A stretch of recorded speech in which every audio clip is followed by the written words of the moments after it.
प्रार्थना की नहीं मेरे ख्याल से ना, प्रार्थना की थी क्या? नहीं नहीं हाँ नहीं तो की। प्रार्थना कर लेते शॉर्ट में। कोई मेरे को याद दिलाओ भाई, प्रार्थना के बगैर नहीं करना है परमात्मा को धन्यवाद, ठीक है? चलो। तो सही टाइम पे परमात्मा ने मुझे एक हल्का सा भाव दे के मेरे को याद, तब प्यार से मुझे वात्सल्य से याद दिलाया, देखो बेटा प्रार्थना किया क्या तू, ठीक है? तो हम प्रार्थना, तो हर भोग तो उनको ही, भोग तो भोगता तो वही है ना, ये प्रार्थना भी उन तक ही पहुँचेगी, ठीक है? और इसके पीछे ज्ञान भी उन तक पहुँचेगा। चलो स्टार्ट करते हैं। जय श्री कृष्ण। दोनों हाथों को हृदय हृदय के पास नमस्कार मुद्रा में लेके आइए और पूरे परिशुद्ध प्रेम से परमात्मा को याद करें।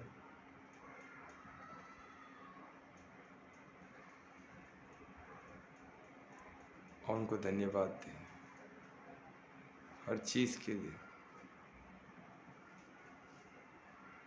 इस शरीर के लिए, इस बुद्धि के लिए, इस मन के लिए, इस ज्ञान के लिए, आज के समय के लिए, आज के साथ के लिए, आज के मंगल कार्य के लिए। इसी तरह उनका साथ बना रहे आगे, हर पल में उनका साथ महसूस हो, हर पल हमारा मंगल हो जाए, पूरे विश्वास के साथ हाथों का दर्शन करके उनको श्लोक स्टार्ट करते हैं।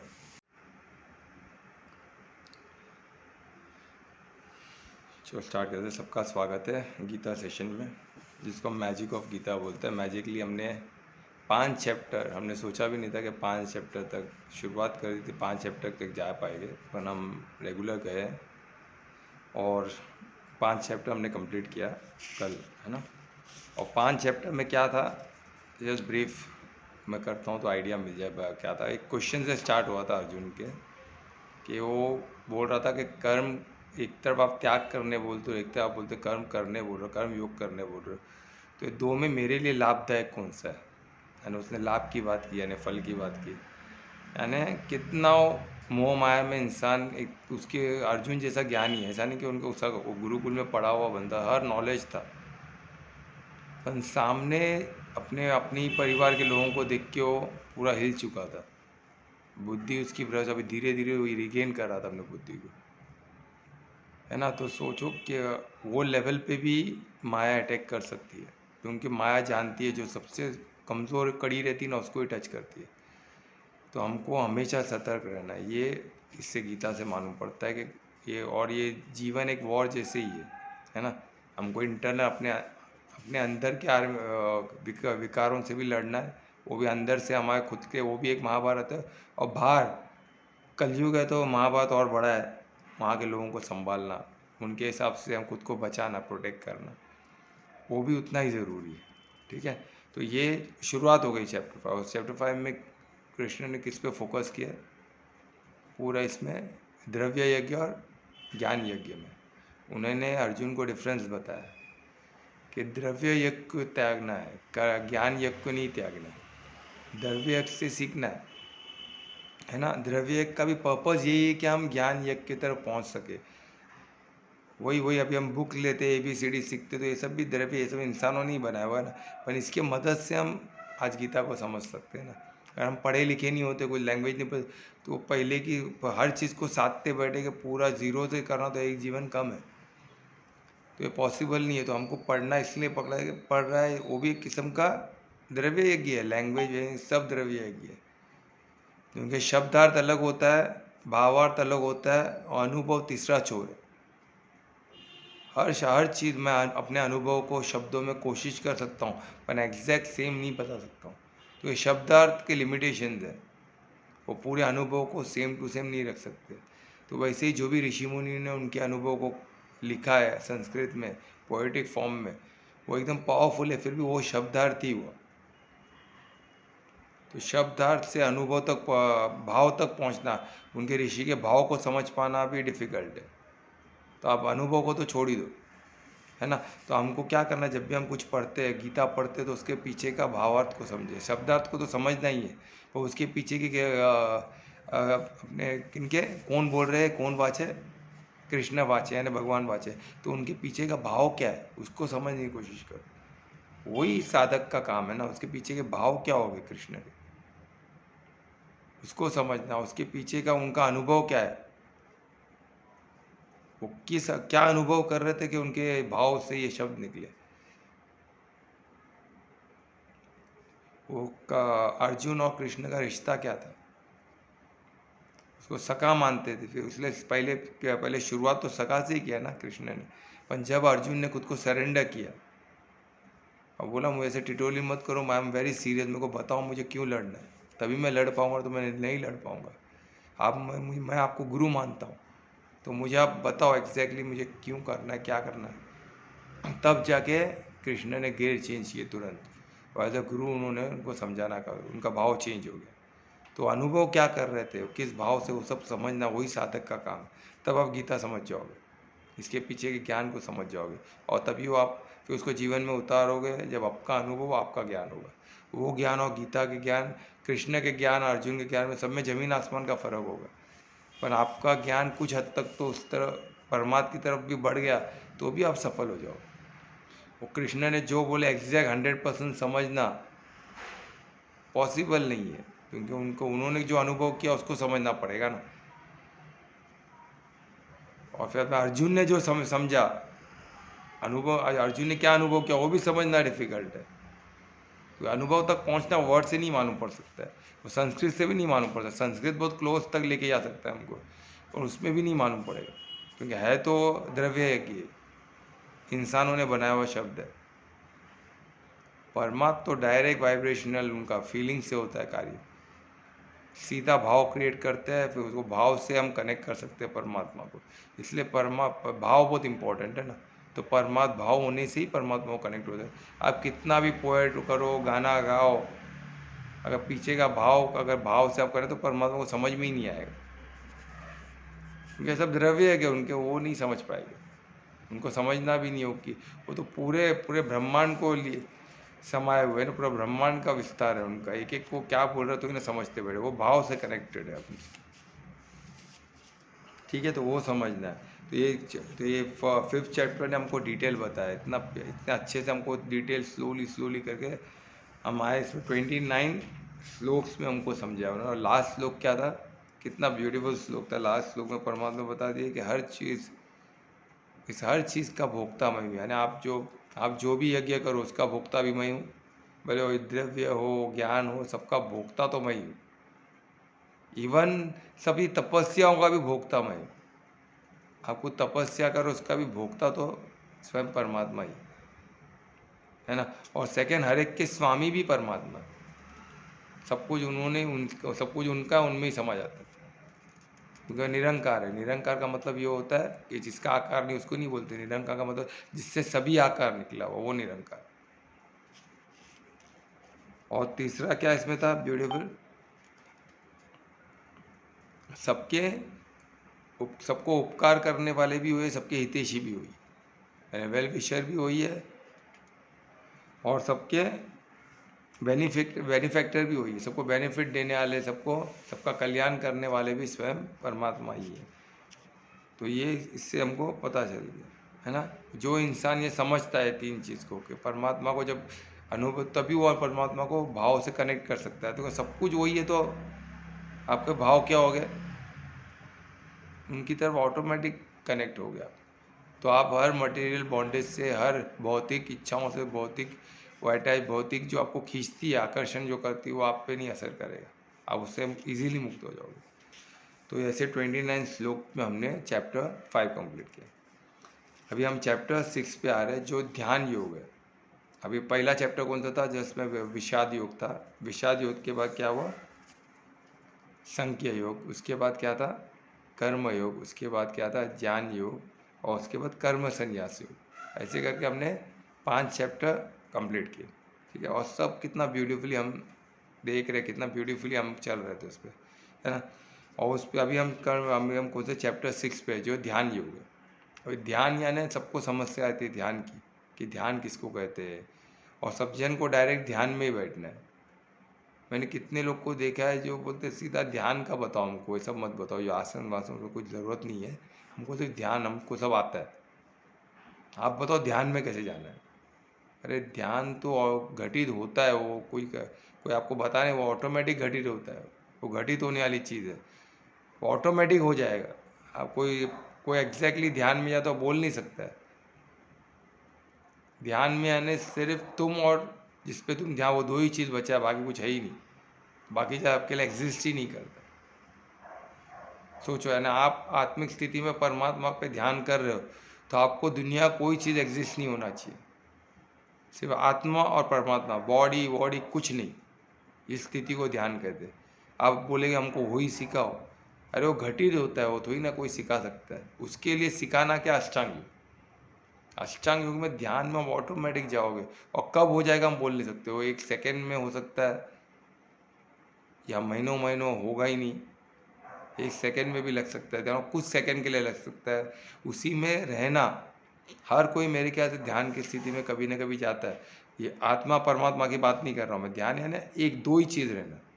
यानी कोई कोई लोग जो पढ़ाई करते हैं एकदम गहराई से, तो वो और उनका पढ़ाई, बाकी उनको कुछ एग्जिस्ट नहीं करता है, तभी जाके वो 99 ऐसे परसेंटेज ले पाते, तो उनका ध्यान था। पर किधर था, पढ़ाई में। कोई काम करते करते एकदम, सचिन तेंदुलकर खेलते करते जब बॉल डालता है उसका ध्यान से बॉल पे।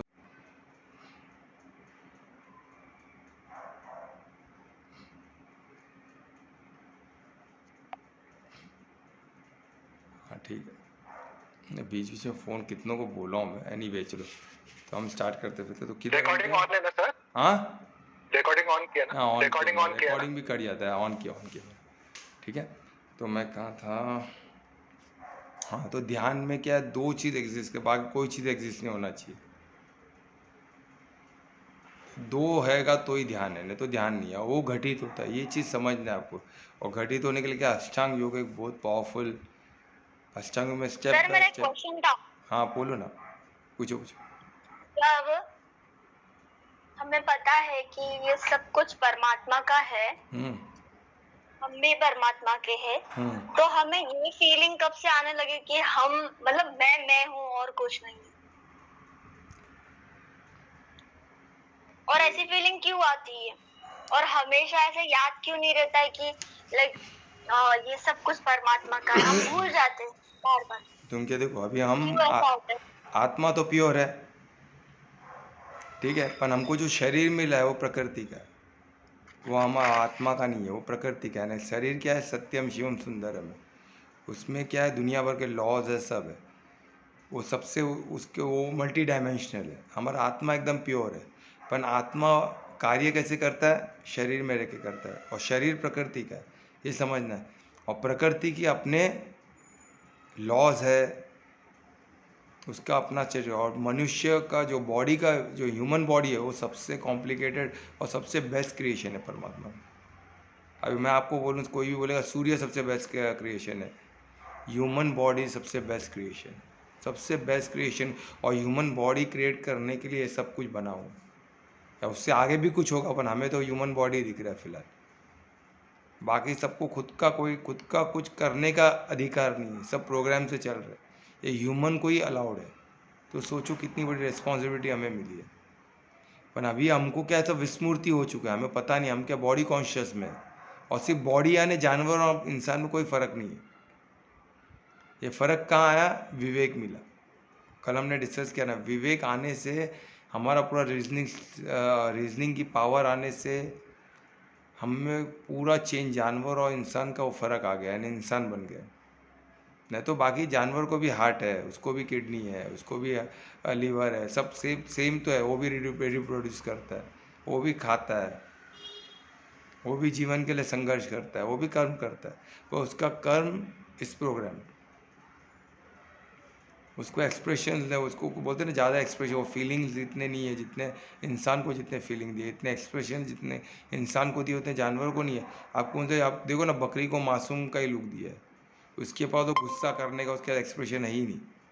पर आप शेर के पास देखो, उसके पास जो गुस्सा का, उसके पास वो एकदम फियर्स का एक्सप्रेशन है, उसके पास स्माइल ही नहीं हो। बच्चे को भी आया गुस्से, ऐसा लगता है बच्चों को खाने जा रहा है कि क्या कर रहा है, प्यार कर रहा है।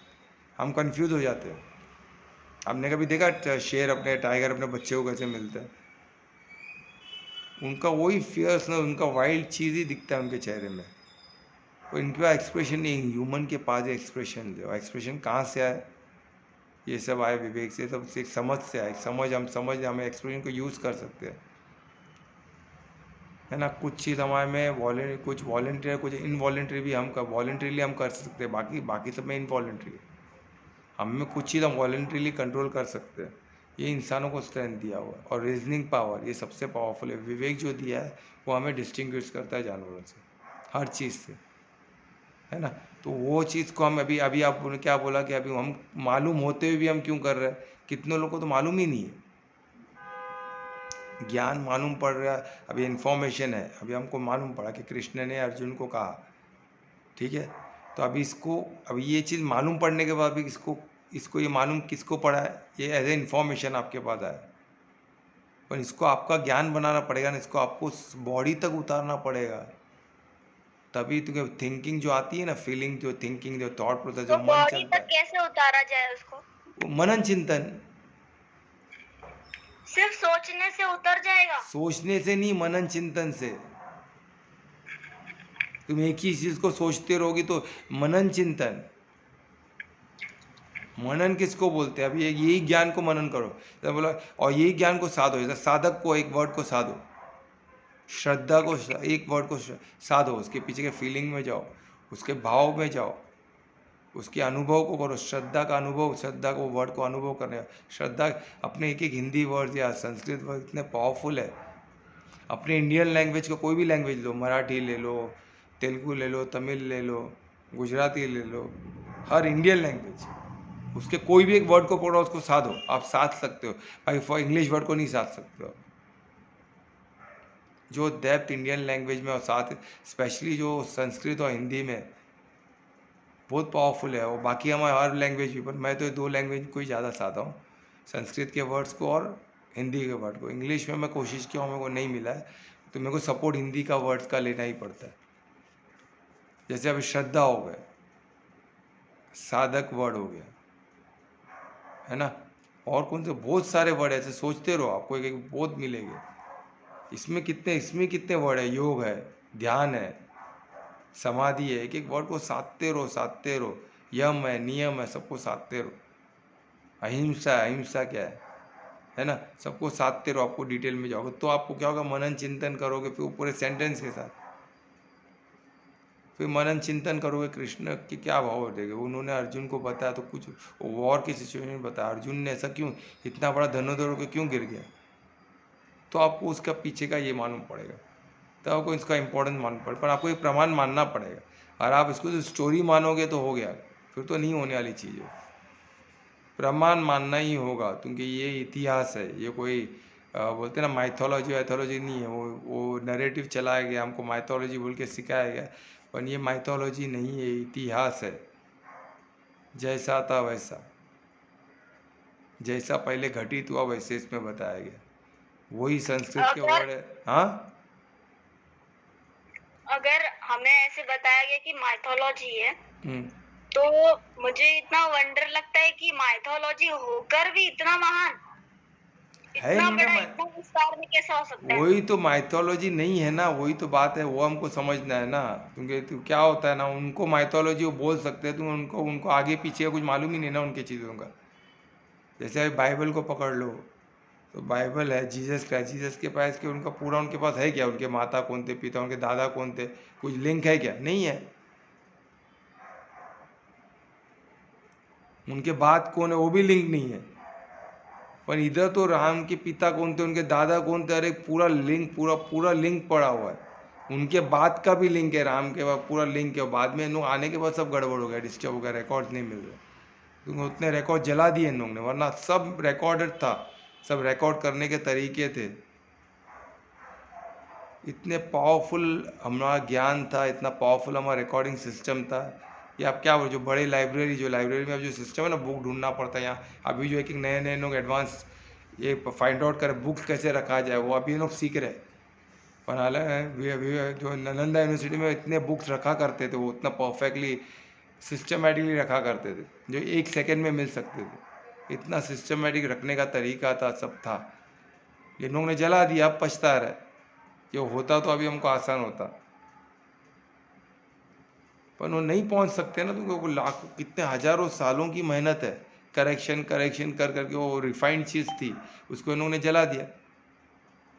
अब फिर से जमा करते करते इन्होंने सीखेंगे और कितने साल लगेंगे क्या मालूम। ये सब भी पहले था, एटॉमिक बॉम्ब सब बना के देन वो बॉम्ब सबको रोकने की स्थिति, फिर सबको रोका गया कि ये सब नहीं यूज़ करना है बोल के। पहले भी तो ब्रह्मास्त्र सब थे ना, पर उसको रोका गया, अब यूज़ नहीं कर सकते, लॉज बनाया गया। अभी इन्हों एटॉमिक बॉम्ब सब डाल के पूरा और जापान का 2 सिटी को बर्बाद, इतने लोग को मार के अभी इन लोग अभी भी बना नहीं है, अभी भी कुछ लोग धमकी दे रहे।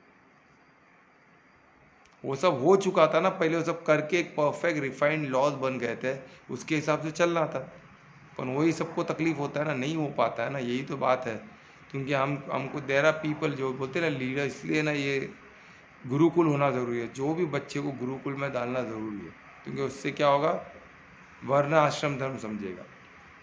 ठीक है, और तुम्हारा क्वेश्चन क्या था उस पर आता हूँ। तुम बोल रहे हो कि कैसे बॉडी में हमको मालूम होता है कि बॉडी तक हमको ये जो प्रकृति, अगर हम सोचेंगे हम बॉडी है तो उसमें जो भी थॉट्स आते हैं हमको लगता है हम हमारा है, ऐसा नहीं है। वो जो थॉट आ रहे हैं, आपके जो मेमोरी, आपको जो माँ बाप ने बोला है, आपके जो नेबर्स ने बोला है, वो जो आपके मेमोरी में स्टोर है, वो एक खेत, समझो माइंड एक खेती की तरह, फॉर एग्जाम्पल समझ, उसमें बीज जो डाले गए बचपन में उसी में से फल निकलेगा ना, जैसा बीज डालेगा वैसा पेड़ वैसा फल। तो वैसे आपको जो खेती, अब जो ज़मीन है उस पर आपका क्या क्या किस्म का आपका एक्सपीरियंस रहा है लाइफ में, आपको क्या अनुभव हुआ है, क्या क्या आपका बिलीफ सिस्टम अंदर स्टोर है, हैबिट्स क्या क्या आपने फॉर्म किए, बिलीव वो सब वो ज़मीन के अंदर है।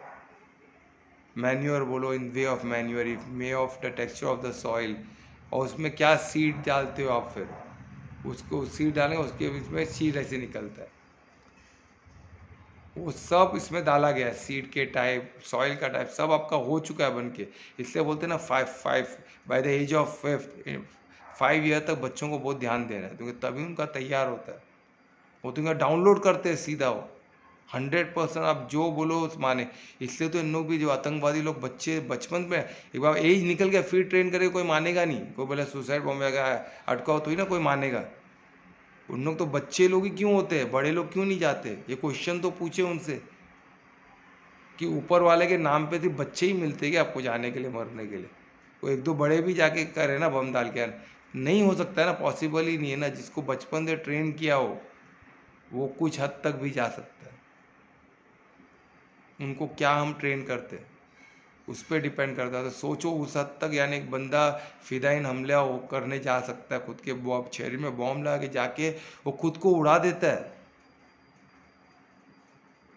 यानी सोचो आपके दिमाग में भी उतना ही सब डाला रहेगा ना क्या क्या, तो आप भी तो उतने ही, पर उतने नहीं है, क्योंकि उतना खतरनाक आप में नहीं डाला हुआ है, पर कुछ तो है ना।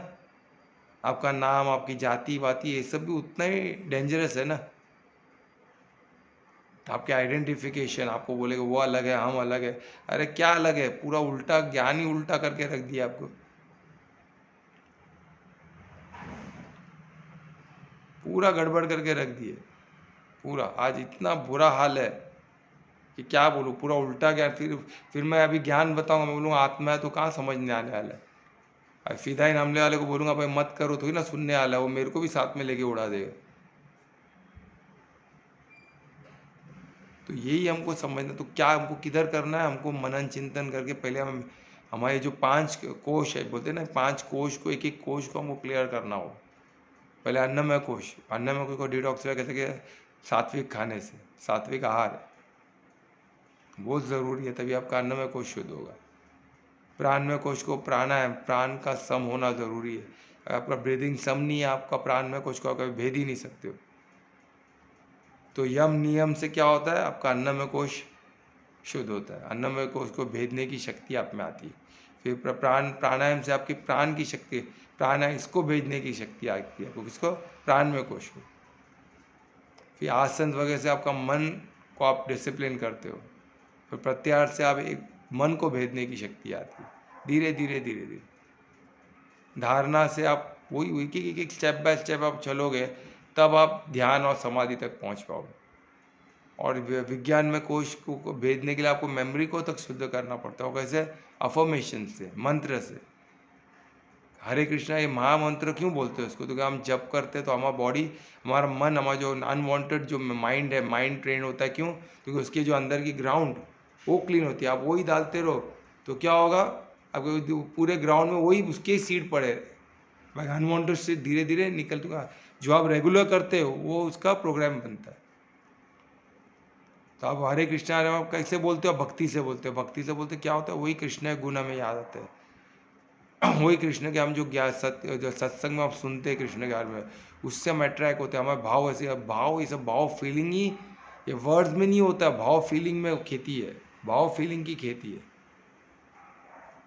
फिर वो वर्ड बनता है। अब जो लैंग्वेज आप सीखो वो हिसाब का वर्ड बनेगा, पर वो खेती जो है भाव और फीलिंग की है, अनुभव की है, भाव की खेती है। तो उसमें जो आपने अनुभव किया, जो आपके भाव है, जब आप हरे कृष्णा हरे राम बोलते हो वो अच्छे भाव से बोलोगे तो ही फायदा होगा। आपका भाव गड़बड़ है, आप करते रहो जब कुछ फायदा नहीं होगा। तो मंत्र बनना चाहिए, और मंत्र कब बनता है, जब उसमें भाव का तड़का लगता है, तब तो मंत्र नहीं बना, तब तो वो ऐसे ही है। आप जो कार्यों को रेपिटेड विद भाव से करते हो तो मंत्र बन गया। तो आपको हर अपने अच्छी चीज़ को मंत्र बनाना पड़ेगा। और हरे कृष्णा हरे राम एक किस्म का मंत्र है, क्योंकि वो भाव से कनेक्टेड है। तो नहीं तो फिर ऐसे नॉर्मल वर्ड हो गया, फिर कोई मतलब ही नहीं है, कुछ मतलब नहीं है उसका। उसको भाव से जोड़ना पड़ेगा, भक्ति से जोड़ना पड़ेगा। भक्ति एक भाव ही तो है, और क्या है ना। पर भक्ति एकदम तो सबसे ऊपर की शीर्ष बोलते ना, जो टॉप टॉप के जब भाव से एकदम जब प्योरेस्ट भाव आपको उसको वो स्टेज में आप भक्ति में पहुँचते, तब तक नहीं, तब तक भक्ति में आप पहुँचे ही नहीं। 1% भी कम है तो प्योर भक्ति बोल ही नहीं सकते उसको। भाव आपका शुद्ध हो रहा है, बस यही बोलना चाहिए। पर हम किसी को बोलते हो भक्ति में, अरे भक्ति में किधर है वो मेहनत कर रहा है। अभी तो अष्टांग योग के कौन से लेवल में वो बताओ। हम लोग जो अभी अभी जब अष्टांग योग का करोगे तो आप इंसान को परखोगे कि कौन से स्टेज में है। वो यम नियम भी सही से कर पाएगा, नहीं कर पाया तो काय का भक्त, वो पहुँच ही नहीं सकता है। यम नियम ही उसका बराबर नहीं है, तो प्राणायाम वो ध्यान सब आसन वासन करके फ़ायदा क्या है। वो आसन करके भी क्या करेगा, वही बॉडी दिखा के और कुछ गलत कार्य करेगा। और बॉडी बनाने में ही जाएगा उसका पूरा ज़िंदगी, बॉडी बनाने में, चेहरा बनाने में, उसमें उसकी ज़िंदगी निकल जाएगी, क्योंकि उसके यम नियम नहीं है बराबर। यम नियम करेगा तो डिसिप्लिन आएगा ना इंसान में। तो यम नियम आसन प्राणायाम ये सब करते करते ही होता है। यम नियम आसन ये अन्न में कोश के लिए ज़रूरी है, प्राणायाम प्राण में कोश के लिए ज़रूरी है। ये चीज़ को समझना है, ठीक है। तो क्या अनीता समझ में आया? यस तो सर। ये क्या है, हमको हमको बॉडी को चेंज करना है। वही तो उसमें था ना 3 मोड्स ऑफ बॉडी, कौन सा मोड थे, तामसिक से रजो, रजो से सतो तक लेके आना पड़ेगा, तब आपके थॉट भी अच्छे निकलेंगे, फिर आपको क्लियर हो जाएगा। फिर आपको कोई भी बोलेगा तो आपको वो समझ में नहीं आएगा। आपको बोलेगा ना मैं देखो हमको तो बॉडी के लिए करना ही पड़ेगा ना, आपको तभी वो क्वेश्चन घिसा पीटा लगेगा, वो बोले क्या बात कर रहे हैं। क्योंकि आप तब बॉडी को क्लींस करके आप सतों में पहुंच चुके हैं। सतों में आपको मालूम है कि बॉडी कॉन्शियस वाला आदमी है, पूरा क्लियर दिखेगा आपको। तब आप उस पर क्या करोगे, करुणा करोगे कि भाई इस पर बहुत मेहनत करना है, इसको कर पाएगा कि नहीं कर पाएगा, आपको करुणा आएगा उसके लिए। पर तब तक के लिए आपको खुद पे मेहनत करना है ना। और तभी करुणा, कभी एकदम ज़्यादा दुखी भी नहीं होना, एकदम ज़्यादा सुखी भी नहीं होना है, क्योंकि सबको एंड ऑफ द डे सबको आज नहीं तो कल पहुंचना ही है। बस सिर्फ इतना है कि हम चाहते हैं कि ये टाइम में हो जाए, वो ये टाइम में गोपी का सब बन जाए, तो हम तो चाहेंगे वही, पर किसको होना है नहीं होना एंड ऑफ द डे उसके कर्म पे है ना, वो इम्पोर्टेंट है। और कर्म करते करते क्या करना है, सबसे पहले जो शरीर है वो बोलेगा ये शरीर में बन ही नहीं सकता हूँ, नेक्स्ट शरीर मिलेगा उसमें बनूंगा तो हो गया। फिर तो ये शरीर में बन ही नहीं सकता है। ऐसे लोग भी है जो राह देख रहे कि मेहनत कर रहे, तपस्या सब कर रहे, पर क्यों ऐसे लोगों को बड़े बड़े तपस्वी को मिला हूँ मैं। उन्होंने खुद बोल रहे, उन्होंने ब्रह्मचार्य हासिल की, पूरा ज़िंदगी खपा दिया, पर उनके शब्द क्या है कि हम कुछ भी कर लो हम पापी है, हमको ये जन्म में तो पॉसिबल ही नहीं, हमको ये जन्म में देखे नेक्स्ट जन्म में वो राह देख रहे कुछ बनने का या कुछ करने का। अब ये तो ताज्जुब लगता है मेरे को। इधर गीता में सब लिखा है, कहाँ से सब वर्ड आते हैं मेरे को समझ में नहीं आता, कहाँ से लेके आते हैं, कौन है इनको ये सब ज्ञान देने वाले, वही नहीं समझ में आता। इससे बड़ा कोई प्रमाण है क्या, गीता से बड़ा कोई नहीं। यहाँ कहाँ भी लिखा है क्या, इसमें एक ही लिखा है कर्म, कर्म पे ध्यान दो, और इसमें जो ध्यान देगा वो ताबड़तोड़ रिस्पॉन्स होता है परमात्मा। परमात्मा को आप हासिल कर दिया ना, हो गया काम, और कुछ करना ही नहीं आपको। इतना आसान है, इतना सरल है, उसको कॉम्प्लिकेटेड करके मिलता क्या है लोगों को। कोई इधर फंसा है, कोई उधर फंसा है, सब द्रव्य यज्ञ में फंसे। वो द्रव्य यज्ञ को लेके इतने कंफ्यूज हो जाते कि परमात्मा को भूल जाते। अरे मैं एक बंदे को मिला हूँ मैं, वो सिर्फ रामायण का वो वो बोलते ना, एक सुंदरकांड एक करते बैठे सालों से, बस एक पढ़ते बैठे पढ़ते। अरे कहाँ, तो तुमको वो भी छोड़ना पड़ेगा, रामायण को भी छोड़ना पड़ेगा, राम को भी छोड़ना, तभी आप परमात्मा को आते हो। सब आपको इनिशियली जैसे ना माता पिता गुरुदेव, उसके बाद परमात्मा को हासिल, राम आपको परमात्मा का उसमें परमात्मा दिखना चाहिए आपको। सिर्फ राम ही दिख रहे आपको, उनके अंदर का परमात्मा को नहीं देख पा रहे हो तो क्या मतलब है फिर? वो ज्ञान का ही कुछ ज्ञान ही नहीं है, आप सिर्फ इन्फॉर्मेशन लेके बैठे हो, तो आप उधर ही फंसे रहोगे। फिर नेक्स्ट जन्म लेना पड़ेगा, फिर कोई इलाज नहीं। कोई गुरु पे फंसे, कोई माता पिता पे ही फंसे। एक अंकल है जो 75 ईयर्स में, हम लोग थेरेपी देने जाते, वो बोलते हैं मैं कौन हूँ, मैं किसी भगवान को नहीं मानता हूँ, मैं मेरे माता पिता को मानता हूँ बस। अरे तो ख़त्म हो गया फिर। एक करुणा के और कर क्या सकते हैं हम उनके? उन्होंने मुझे जन्म दिया, ये शरीर मुझे उससे मिला, इससे बड़ा बॉडी कॉन्शियसनेस और क्या हो सकता है? अरे जिसने शरीर को बनाया, जिसने आज जो आत्मा जो जिसका अंश है, उसको आप नहीं मानते हो, ऐसे माता पिता को भी जिसने बनाया उसको नहीं मानते हो, तो फायदा क्या? वो माता पिता का आपने अनादर कर दिया, तो माता पिता को अपने पाप का भोगी बना दिया ऐसा सोच के। क्योंकि माता पिता ने आपको 5-10 साल तो उन्होंने आपको ज्ञान दिया, उनका कर्म था ना आप पे। क्या कर्म किया हो तो आप क्या मालूम, उनको सब लगेगा। आप सही होके पहले उनको मुक्त करो, ये चीज़ समझना चाहिए। तो ये बहुत ज़रूरी है कि हमको अपने कर्म पे ध्यान देना है, और कर्म पे ध्यान देते भाव और उद्देश्य बहुत क्लियर होना चाहिए, उसमें गड़बड़ मत करना मेहरबानी। और मनन चिंतन एक ही साधक का सबसे बड़ा एफर्ट्स मनन चिंतन में ही है, और कर्म में ही है, बाकी कुछ नहीं। ठीक है, तो अभी आप देखो ध्यान योग में कितना ब्यूटीफुली आपको समझ में आएगा। ठीक है, तो हम श्लोक 1 में चलते हैं। श्लोक 1 में अभी वही चीज़ है, पर अभी ये ध्यान के हिसाब से आपको समझना है, किधर बाहर नहीं, इंट्रोवर्ट होकर आपको ये समझना है। सब कुछ आपको सिमिलर लगेगा, पर आप जब मनन चिंतन करोगे, जब आपको ध्यान बोलते हैं ना, बुद्धि में क्या होता है, किस तरह हमको भाव किस तरह होने चाहिए, तो उसमें आपको ये श्लोक क्लियर हो। ठीक है, इसमें कृष्णवाच क्या है, कृष्णवाची है, तो अभी इसमें और एक चीज़ आपको समझना है। जैसे द चैप्टर मैंने अलग अलग बोला है, वैसा कुछ कृष्ण ने उसको अर्जुन को बोलते हैं अभी चलो अभी ध्यान योग का चैप्टर है, अभी चैप्टर ऐसे नहीं बोले, उनका वो फ्लो में चला है सब। इसको हमने हमारे कन्वीनियंस के लिए अलग अलग किया हुआ। अर्जुन को बोलता है एक फ्लो में सब गया, एक फ्लो में सब। इसके बाद ये श्लोक है था कि एक फ्लो में, और उन्हें एक श्लोक को एक्सप्लेन नहीं किया उन्होंने। हम एक श्लोक को एक्सप्लेन करें इससे टाइम लग रहा है ना, उन्होंने ये समझो ना पूरा 18 चैप्टर्स एक जैसे बोलते गए जो इतने जो हमारे 1 घंटे के सेशन में कंप्लीट हो जाए।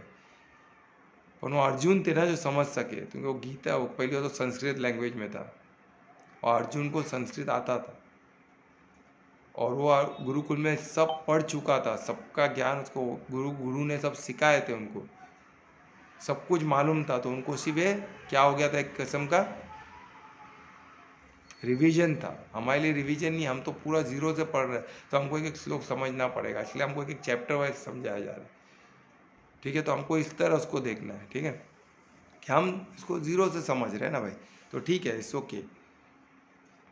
तो इसमें श्लोक 1 हम करते हैं, चैप्टर 6 हम ध्यान योग पे है, और हमारा फर्स्ट श्लोक हम स्टार्ट करते हैं। ठीक है, और फर्स्ट श्लोक में भगवान वाच कृष्ण वाच, कोई भगवान आचम वाच हम कहते हैं, तो पूर्ण समर्पित है कृष्ण 24 आवर्स 365 डेज। यही तो देवी देवता का, इसलिए तो दे पाते ना, तो दे पाएंगे ही नहीं, कंटिन्यूस देवता देते ही रहते। तो उन्होंने क्या श्लोक में बताया, अर्जुन को बता रहे कि जो भी इंसान अनासक्त हो, अनासक्त होना कितना जरूरी है। अभी अनासक्त किधर है, ये अनासक्त बाय थ्रू ऑफ थॉट। हम जो बोलते हैं अभी सब बुद्धि में देखना है, हमको ध्यान करते हैं, हमको अनासक्त होना पड़ेगा, कोई भी किस्म की आसक्ति नहीं चलेगी, तभी ध्यान लगेगा, ये समझ लो आप, अनासक्त होना पड़ेगा। सेकेंड,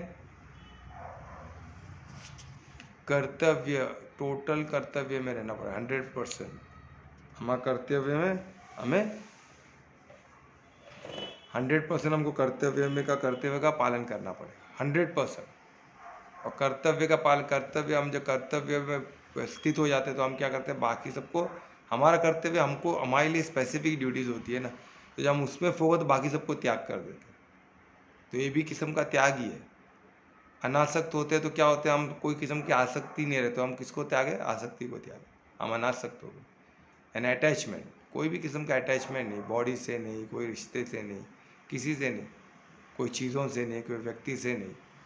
इसका मतलब हमको डिसरिगार्ड कर रहे हैं, उनको लव नहीं, ऐसा नहीं। हम कनेक्टेड है, सबको हम रेस्पेक्ट करते हैं, सबसे प्यार करते हैं, पर हम उनसे अटैच नहीं कि वो दुखी तो मैं भी दुखी, वो सुखी तो मैं भी सुखी। उस तरह हमारा हाल नहीं है। वो बीमार तो हम भी बीमार, ऐसा नहीं। वो बीमार तो हम स्ट्रांगली खड़े रह के उसको बीमारी से निकालने की क्षमता हम में रहनी चाहिए। सडनली कोई पति को हार्ट अटैक है, वाइफ को, उसको देख के हार्ट अटैक, दोनों खत्म हो जाते हैं। क्या मतलब है ऐसे अटैचमेंट का? अटैचमेंट का कोई मतलब नहीं हो। प्यार नहीं, वो अटैचमेंट है। प्यार किसको बोलते हैं? जब पति को अटैक आता है या पत्नी को अटैक आता है तो पति स्ट्रांगली खड़े रह के उसको बचाने की कोशिश करता है। तभी वो दुखी हो जाए, वो भी हाथ पकड़ के बाजू में गिर जाए, दोनों बेड पे पड़े रहे, तो क्या मतलब है उसका? तो ये अटैचमेंट का कोई काम नहीं है। अभी मैं आपको इसमें बताऊँ, मैंने देखा है ऐसे केसेस। मैं आपको जो भी एग्जांपल दे रहा हूँ, ये मेरे 7 ईयर्स के, इसमें 5 years to be precise in practice, वो देखा हूँ मैंने, एग्जैक्टली देखा है मैंने। तो ये काउंसलिंग में मेरे को काफ़ी चीज़ ओपन हुआ है। 5 ईयर्स मुझे काउंसलिंग को हो गए। काउंसलिंग में पता चला कि लोग की सिंपल ये अटैचमेंट ही मेन जड़ है। बैड हैबिट्स ही मेन प्रॉब्लम है, बैड बिलीफ सिस्टम ही मेन प्रॉब्लम है। इन तीनों को हटा दो तो फिर बचा क्या? फिर बचा तो परमार्थ ही है ना, फिर तो कुछ है ही नहीं। अब अनासक्त हो गए तो क्या है, फिर कुछ है ही नहीं। तो अनासक्त होना खुद का कर्तव्य हमारा क्या है? कर्म पे पूरा कर्म पे फोकस करना और परमात्मा का कार्य करना, परमात्मा होके कार्य करना, तो उसमें सबका मंगल है। क्योंकि परमात्मा का तो परमात्मा सब में है ना, और परमार्थी होने में उसमें आप भी हो, परिवार भी है, और परोपकारी ना, आपके जो परिवार वाले, परिवारजन, आपके नेबर, दोस्त, सब उसमें है। आपके देश के लोग, आपके जाति पाति जो भी सो कॉल्ड है, उधर तो किधर भी लिखा नहीं है जाति पाति, पर लोग मानते तो ठीक वही सही, पर सबका मंगल तो करो। सबका अमंगल करके क्या मिलने वाला है? जाति बोलते मेरी जाति के, और उनका ही अमंगल कर रहे हो, उनको ही बोलते सबसे लड़ो। तो ये कहाँ का ये पागलपन है? आप उनको कर्म ही गलत दिखा रहे हो तो उनका नाश निश्चित है। तो ये समझना है। तो उसमें क्लियरली दिए कि अनासक्त होना है और हमको हमारा कर्तव्य में रहना, और कोई फल का हमें अपेक्षा नहीं करना। अनासक्त का हमको फलों का ये नहीं करना।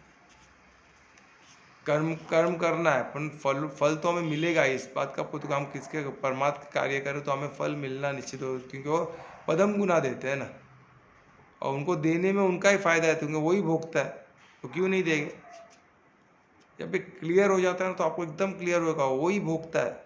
आपको भी देखे तो उनको ही मिलने वाला है, क्योंकि आप उनकी तो हिस्सा हो। आपका शरीर भी उनका ब्रह्मांड का पार्ट है। आपका आत्मा तो परमात्मा का ही अंश है ना, डायरेक्ट। तो हर चीज़ में उनका ही फायदा है आपका, क्योंकि उनका नुकसान है ही नहीं। तो ये चीज़ समझना।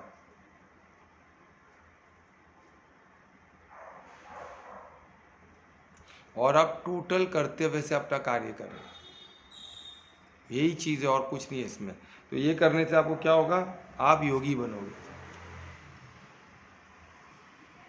तभी आप योगी बन सकते हो। ये नहीं कि आपने सब कार्य छोड़ दिया, खुद भी आप ज्ञान यज्ञ में नहीं हो, आप खुद को प्रज्वलित नहीं कर रहे हो किसी का मत, तो आप योगी हो ही नहीं। योगी होना यानी ज्ञान यज्ञ में हिस्सा लेना, और खुद को प्रज्वलित करना, और खुद का भी उद्धार करना। आपके थ्रू जिसका जो उद्धार करना चाहे वो कर सकते हैं।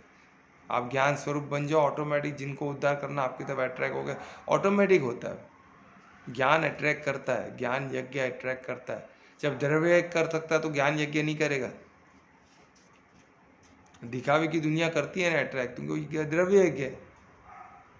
आज कोई दुकान एकदम फर्स्ट क्लास इंटीरियर कर दिया, हम अट्रैक्ट होकर जाते हैं ना अंदर देखने के लिए, भाई नया दुकान खुला, इतना अच्छा खुला है, कुछ तो अच्छा मिलेगा, क्योंकि द्रव्य यज्ञ है। अच्छा चीज़ रखना, उसको अच्छा डेकोरेट करना, ये सब द्रव्य यज्ञ में ही आता है।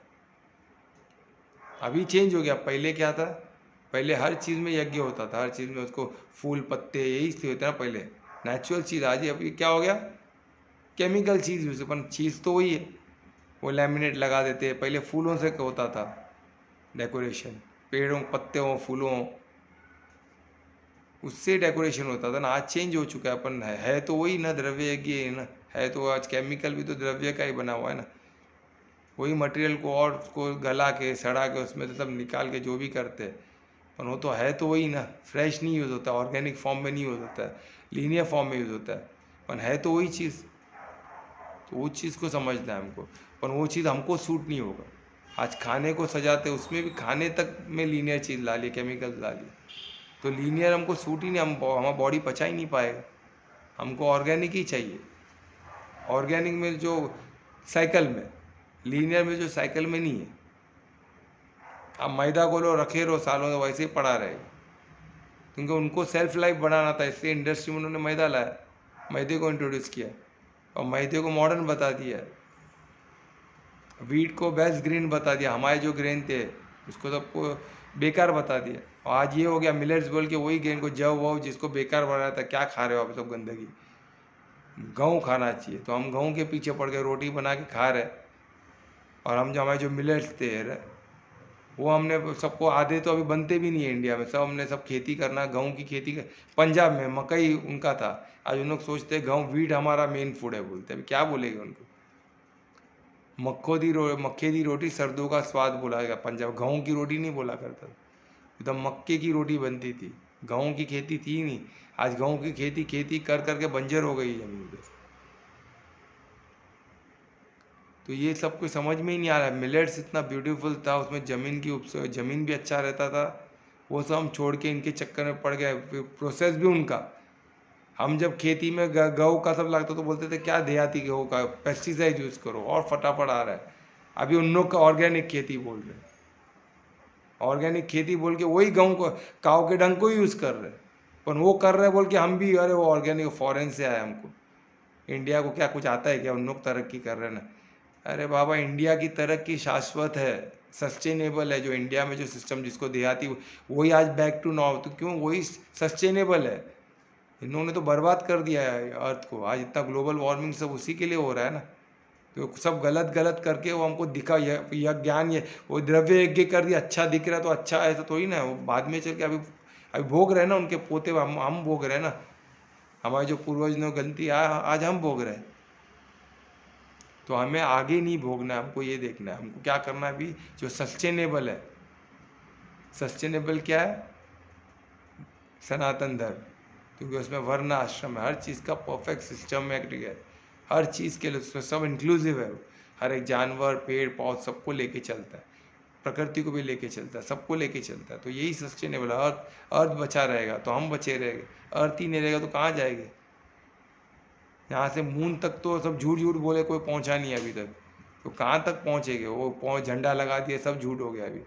वो 2 जन गए झंडा लगाया, मालूम पड़ा यहाँ ही कोई स्टूडियो में, वो भी द्रव्य है गया, यहाँ स्टूडियो बना उसके अंदर झंडा लगा, वो दिखा दिया मून में जाके आ गए। ऐसे ऐसे तो लोग क्या बोले, अभी सब निकल रहा है, उनके सैंडल उनको झुटला रहे, क्या सच हो तो वही जाने, हमको उसमें नहीं पढ़ना है। पर हमको ये कितना बड़ा डर है, इन लोग जो भी है इनका पूरा द्रव्य यज्ञ है, दिखावे की दुनिया, हमको उसमें नहीं पढ़ना है बिल्कुल। उनको आईना दिखाना है, भाई आईना देख, हमको सब पता है, हम जैसे वैसे, तो हमको मालूम है कि हमको हमारा ज्ञान सबसे शुद्ध है, परिशुद्ध है, वही सस्टेनेबल है, वही शाश्वत है।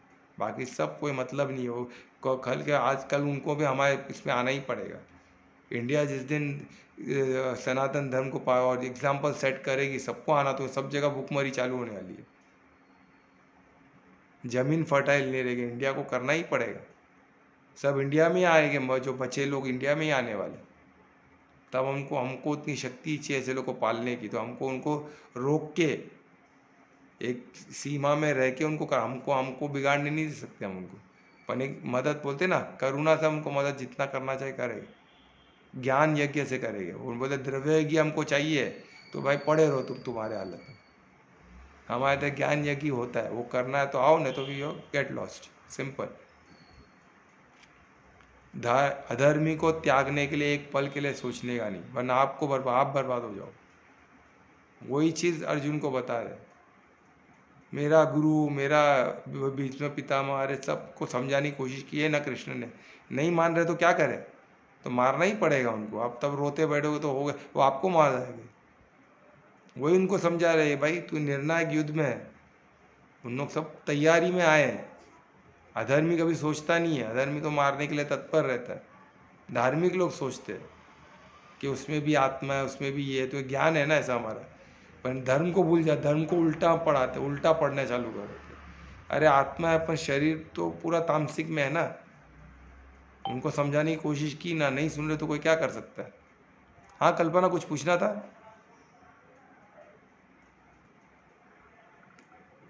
कल्पना निकाल। हेलो। हाँ कुछ पूछना था क्या? हाँ, मुझे पूछना था। फिर मतलब जो अधर्म होते वो सोचते क्यों नहीं है, और जो धार्मिक होते हैं जो मतलब अर्जुन क्यों सोच रहे थे वो, अधर्म लोग क्यों नहीं सोच रहे थे? देखो अभी अदर सबके रीजन थे ना। अभी जैसा भीष्म पितामह थे, वो क्या हो गए, ज्ञान को गलत ले लिए। उनको लग गया वचन, मैंने जो वचन लिया है वही धर्म है, बाकी सब धर्म है नहीं। मैंने वचन को पूर्ति के लिए जो मैं कर रहा हूँ, ये धर्म के रास्ते पे चल रहा हूँ। तो कृष्ण ने उनको बताया वचन धर्म से बड़ा नहीं हो सकता है। वचन को छोड़, जो अधर्म को सपोर्ट करने वाला वचन किस काम का, कोई काम का नहीं है। तो उनको वो गणित समझ में नहीं आया। जब तीर के बेड पे छैया में पड़े थे तब बुद्धि में आया वो, तब जाके उनकी आत्मा को मुक्ति मिली। तब तो वो कन्फ्यूजन में ही थे। क्या बोलते हैं, तीर के छैया में पड़े भी कन्फ्यूजन में थे। सोचो, ज्ञान को जैसा वैसे ही लेना पड़ता, खुद का तर्क नहीं लगाने का उसमें। तो उसको साधने का, उसको समझने जाने का कि भाई कृष्ण जो बोलते हैं वो प्रमाण मानने का। उन्होंने प्रमाण नहीं माना। तो कृष्ण तभी इंसान के शरीर, परमात्मा इंसान ह्यूमन बॉडी से बोल रहे थे ना। तो बोल रहे थे मैं इसकी बात क्यों मानूं, मैंने तो प्रतिज्ञा की, भीष्म प्रतिज्ञा, सबने उनको सर पे चढ़ा के रखे थे। अरे भीष्म प्रतिज्ञा पे उन्होंने देखो बाल जीवन भर ब्रह्मचारी रहे। अरे तो ब्रह्मचारी रहे तो बहुत बड़ा काम कर दिए क्या? अगर इसमें किधर लिखा है क्या ब्रह्मचारी रहेगा तो आपको परमात्मा को हासिल होगा? ये सब बकवास बातें हैं। ब्रह्मचारी से आपको मदद मिलता है तो करो, नहीं तो कोई मतलब नहीं है उसका। कोई ब्रह्मचारी रह गया जिंदगी में, दिमाग में वही चलते रहेगा। इससे अच्छा ब्रह्मचारी मत लो भाई, शादी कर लो, अनुभव करके देखो क्या है, फिर उसमें नहीं पड़ोगे आप। तो ये आपको समझना है कि ब्रह्मचारी से अगर ब्रह्मचारी से आपको हेल्प होता है तो ठीक है, नहीं तो उसका कोई मतलब नहीं है। सेलेबसी का कोई मतलब नहीं है। सेलेबसी से सिर्फ कुछ नहीं होता है। सेलेबसी अगर आपको हेल्प करती है परमात्मा को हासिल करने के लिए तो ठीक है, नहीं तो उसका कोई मतलब नहीं है। कोई मतलब, एक 5 पैसे का मतलब नहीं है। तो वही इसमें यही समझना है, गीता में किधर भी नहीं लिखा है तो वो कोई बात नहीं है, किधर भी नहीं। गीता में क्या, वेद पुराण किधर भी नहीं लिखा हुआ किसी वो सेलेबसी रहने से आपको मिल जाएगा, ब्रह्मचार्य पालन से आप परमात्मा को हासिल होगा, ऐसा किधर भी नहीं। मेहनत तो उनको भी कर्म पे ही करना है। हाँ, कर्म शुद्ध करने में उनको मदद होती है तो ठीक है, नहीं तो कोई उसका फायदा नहीं। लोग जो कंट्रोल नहीं कर पा उसमें और फंसते रह गए, उनके लिए वो दूर रहना है अक्लमंदी है। बॉडी कॉन्शियस में रह के कोई भी किया हो काम, यहाँ तक कि आप कुछ खाते हो वो भी उतना ही गंदा हो सकता है, उसकी भी एडिक्शन लग सकती है। और बॉडी कॉन्शियस में न रहते हो, आत्मिक स्थिति में आप कुछ भी करो, कुछ गलत नहीं है, क्योंकि आपके भाव क्या है, सब कुछ परमात्मा को। तो उतना हो, यानी धार्मिक कार्य ही करना है। दुनिया को अधर्म लगेगा पर आपके हिसाब से कृष्ण ने जो किया उसको कितने लोग छलिया बोलते थे, क्या क्या बोलते थे, पर उनके भाव क्या थे, परमात्मा भाव थे ना। उनका हर चीज़ एक प्रयोग था, हर चीज़ पर यह ज्ञान यज्ञ था जो परमात्मा के लिए अर्पित था, हर चीज़। तो वो स्टेज में आना, वही तो परमात्मा को हासिल करना, वही तो बता रहे इसमें कि आपके कर्तव्य में आप रहो, जो प्रमाण माना उसके हिसाब से चलो। तो श्लोक 1 इधर कंप्लीट हुआ, ठीक है। तो और ड्यूटी नहीं करके छोड़ के बैठने का जो प्लान था अर्जुन का, वो गलत है। वही बता रहे कि जो तू बोल रहा है ना मैं कुछ नहीं, इससे अच्छा मैं नहीं मार लड़ूंगा, वही अक्लमंदी है। वो अक्लमंदी नहीं है तो वो धर्म के, तू क्षत्रिय वर्ण का, ये लड़ना ही पड़ेगा। आर्मी वाला बोल दिया, सोल्जर बोल दिया मैं क्यों मारूँ, इससे अच्छा मैं नहीं मारूँ। पगार वगार लेते क्या आर्मी का, सब फायदा लिया, एंड टाइम पे लड़ते रहो मैं कैसे मारूं। अरे भाई तेरा काम ही वही है, क्षत्रिय है तू, आर्मी में तो मारना ही पड़ेगा, उसके बगैर तो ही ना कार्य चलने वाला है। पर किसको मारना है? अधर्मी को। धर्म को, धार्मिक लोग को मारने का तो वो भी खड्डे में जाएगा। ये चीज समझना, धर्म को, धार्मिक में अड़चन भी लाया धर्म के कार्य में तो भी आपका पाप गिना जाए। उसको रोकना मारना तो दूर की बात है, धर्म के कार्य में कोई अड़चन भी करता है तो भी वो पाप में आता है, उसको पाप चढ़ेगा। ये चीज याद रखना, ठीक है। तो ये श्लोक 1 कंप्लीट हुआ। श्लोक 2 में चलते हैं। श्लोक 2 में धीरे धीरे सर टाइम हो गया। टाइम हो गया तो चलो ठीक है। तो किसको कुछ क्वेश्चन है यहाँ तक का, कुछ तो पूछ सकते हैं। कुछ क्वेश्चन है? नहीं सर। नहीं तो कीर्तन करते चलिए। कौन करेगा आज? मैं करता हूँ। हाँ चलो। आज काल भैरव अष्टकम बोलने वाला हूँ। Very good very good.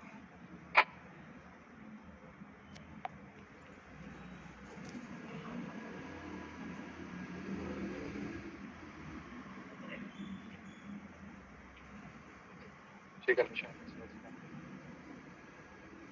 Devraj सेव्यमान पावनाग्रि Pankajam याल यज्ञ सूत्रमिन्दुशेखरं कृपाकरं। देवराज सेव्यमान पावनाग्नि पंकजम याल यज्ञ सूत्रमिन्दुशेखरं कृपाकरं। नारदादियोधि वृंद वंदितं दिगंबरं काशिकापुरादिनाथ काल भैरवं भजे। भानुकोटि भास्वरं भवादितारकं परं नीलकण्ठलिप्सितातदायकं त्रिलोचनं कालकालमम्बुजा अक्षमक्षशूलमक्षरं काशिकापुरादिनाथ काल भैरवं भजे।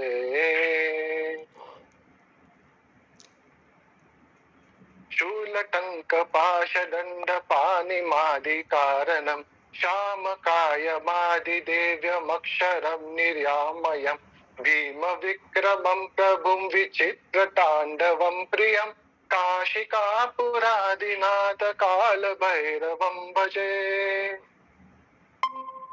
भुक्तिमुक्तिदायकं प्रशस्तचारुविग्रहं भक्तवत्सलं श्रितं समस्तलोकविग्रहं विनिकवनं मनोज्ञहेम किङ्किणीलसत्कटिं काशिकापुरादिनाथ कालभैरवं भजे।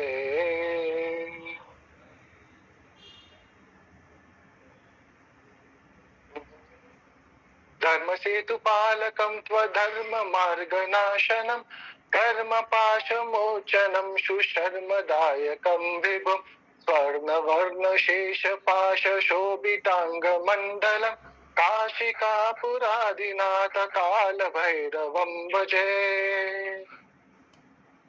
रत्नपादुका प्रभाभिरामपादयुग्मकं नित्यमद्वितीयमिष्टदैवतं निरञ्जनं मृत्युदर्पनाशनं करालदमोक्षमोक्षणं काशिकापुरादिनाथ कालभैरवं भजे।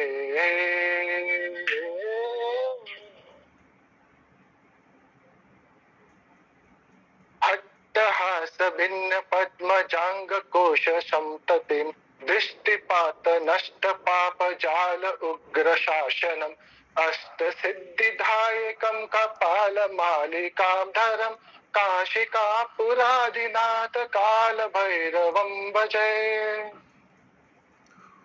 भूत संघनायकं विशाल कीर्तिदायकं काशीवास लोक्य पुण्य पाप शोधकं विभुं नीति मार्ग कोविदं पुरत्तनं जगत्पतिं काशिकापुरादिनाथ काल भैरवं भजे।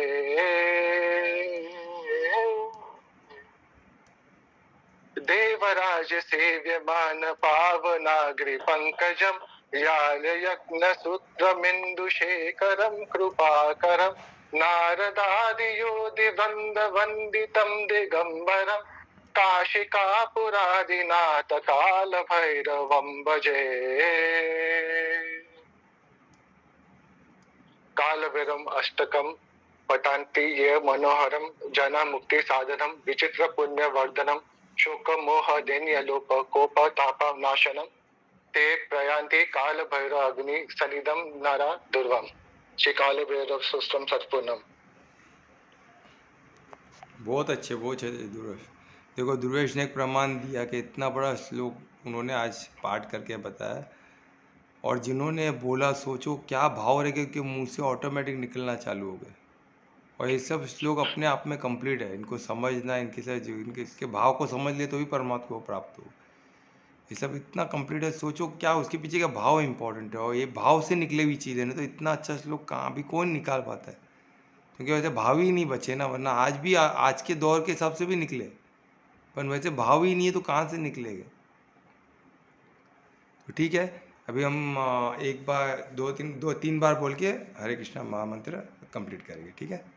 तो सब बोलते हैं हरे कृष्णा सबको शिव जयंती की हार्दिक शुभेच्छा। हाँ, हर हर महादेव। क्या शिव जयंती की हार्दिक शुभेच्छा सबको। हाँ, शिव तिथि प्रमाणे आज हर हर महादेव, हर शिव जयंती।